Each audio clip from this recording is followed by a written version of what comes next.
Okay, ladies and gentlemen, today we're going to continue looking at Oranges by Gary Soto, and we're going to do step 4 of the Name and Explain chart, which is where we identify literary devices and then explain the effect the devices have on the meaning of the poem. It's the explain part of Name and Explain.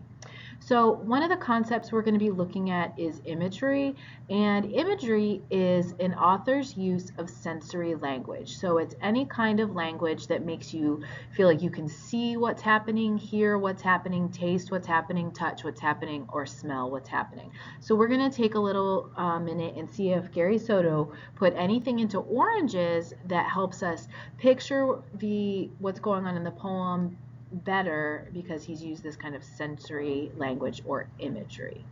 Okay, so we're going to look at Oranges by Gary Soto, and we're going to try and figure out if the author uses words to appeal to the five senses.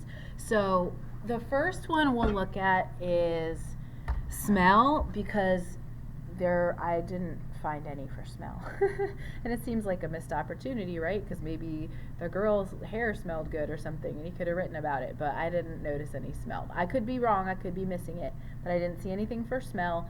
And I also didn't see anything for taste, which is kind of funny because in a story about oranges, you would think he would describe something about the taste of the oranges, or the girl eats the chocolate, but there's no descriptive language to say what it tasted like.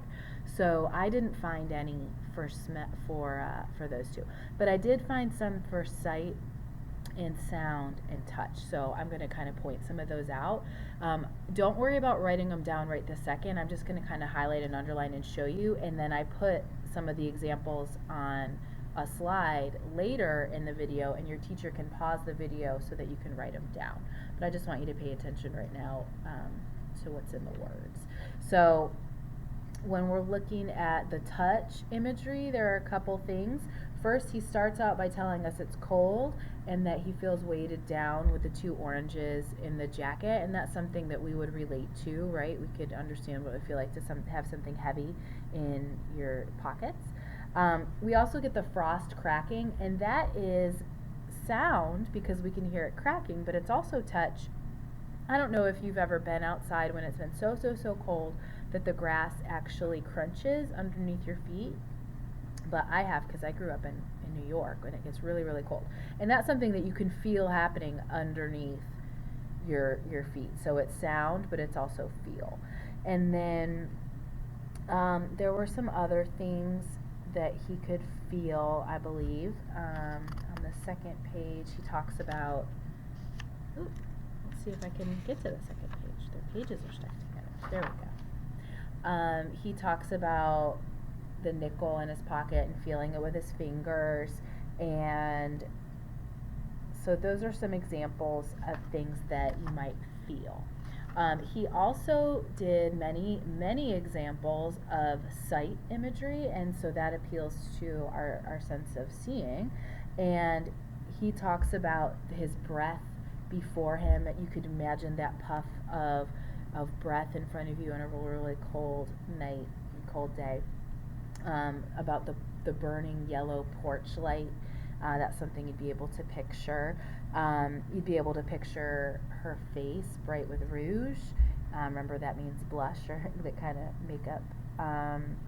And the narrow aisle of goods, you can picture how narrow it would be. Looking at the candies tiered like bleachers, you can picture what that looks like. As well as, we need to get to that second page again. Here we go. The light in her eyes, the smile starting, those are all things we could picture, as well as the fog hanging like old coats between the trees, and then the orange being so bright against the gray of December and making the fire in the hands. Those are all things you'd be able to picture with your eyes. And then the other thing that he uses is he appeals to the sense of sound a few places. We already talked about the frost cracking and being able to hear that, the barking dog, and we'd be able to hear the tiny bell, like ding ding ding, as you walk into one of those old-fashioned kind of candy stores. And I believe on the second page, we also have a few cars hissing past, and that would appeal to our sense of sound as well. So you don't have to write them down as I was talking there, because I know I kind of went fast, but your teacher can pause the video for you to copy them down in a minute.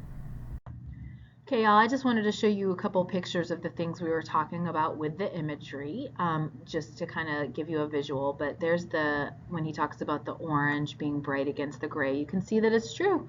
And the yellow porch light with the soft glow. And then this is a picture of frozen grass, just so that you could see it, because I'm not sure if kids from Texas would have ever seen truly crunchy grass, but I thought it would be kind of cool to see what it might look like. And then there's an example of him holding the fire in his hands, what the orange would have looked like, and that's going to come up again in a minute when we talk about figurative language, but it's still pretty cool, so I wanted you to see it.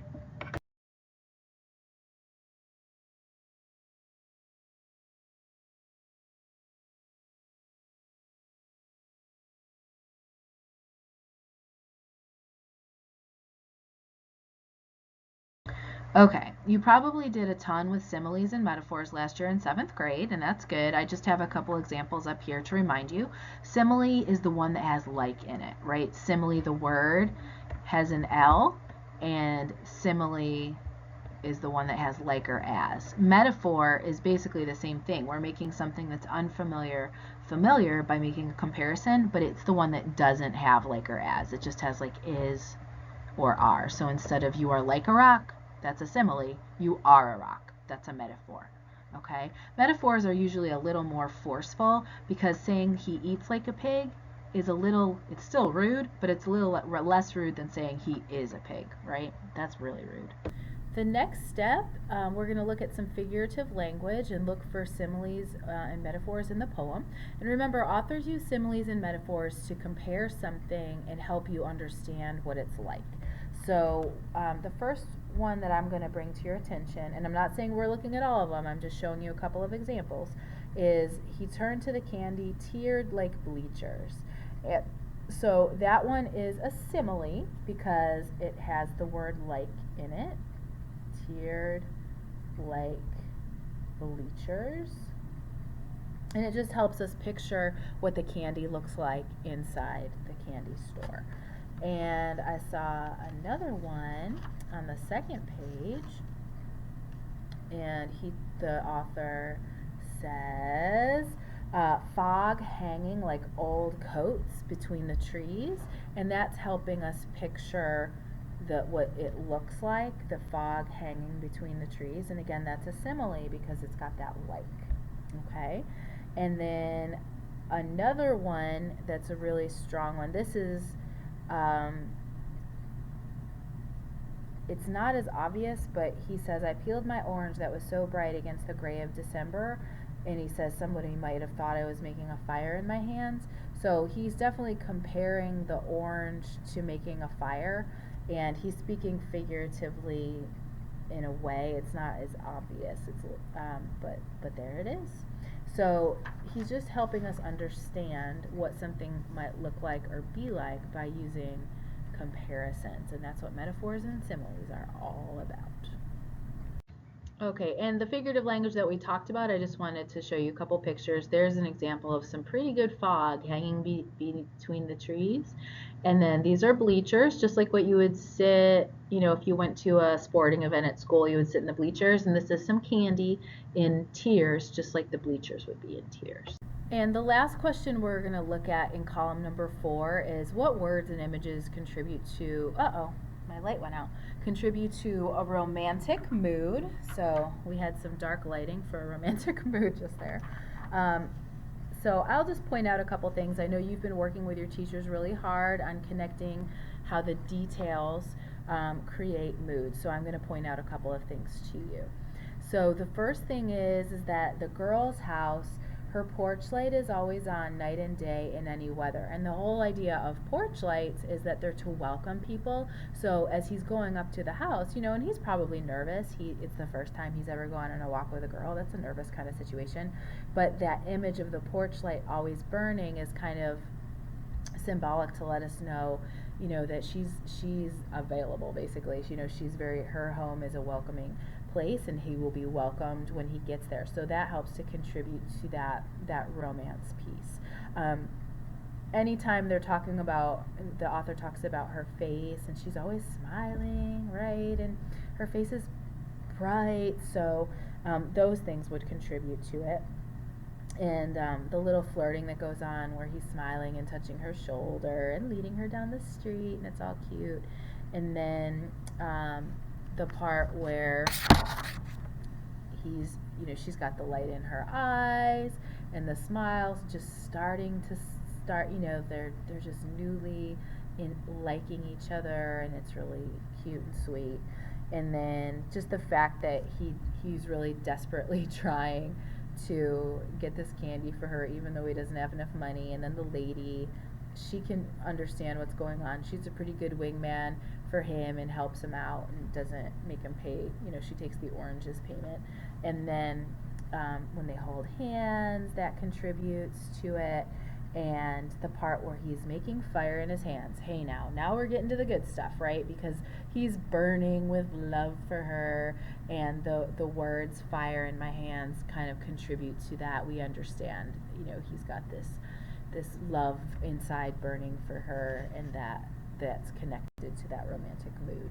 So all of those things working together create quite a sweet and romantic poem.